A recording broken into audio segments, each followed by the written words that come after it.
It has come to our knowledge that Honorable Moses Kuria of Gatundu South constituency chaired a meeting yesterday night with members of the outlawed Mungiki sect from Banana, Ndonyo and surrounding suburbs of Kikuyu constituency, ostensibly to discuss creating chaos during NASA's peaceful demonstration against the IEBC scheduled for today.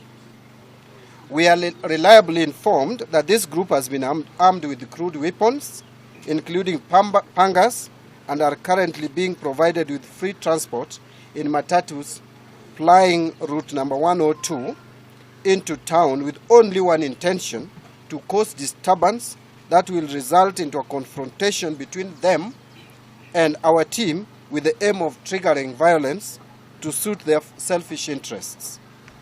It has also reliably come to our knowledge that this meeting was held with the full knowledge of the Director of Criminal Investigations, Mr. Ndegwa Muhoro, and the Nairobi Area Police Commandant, Mr. Japheth Kome.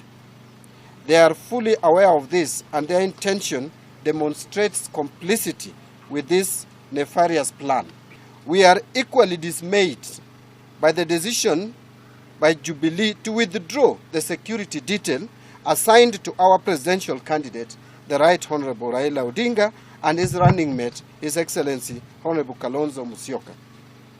This is a dangerous precedent in bad taste, and we want to tell President Uhuru Kenyatta that should anything happen to any of our principles, we shall lay the blame squarely on his shoulders.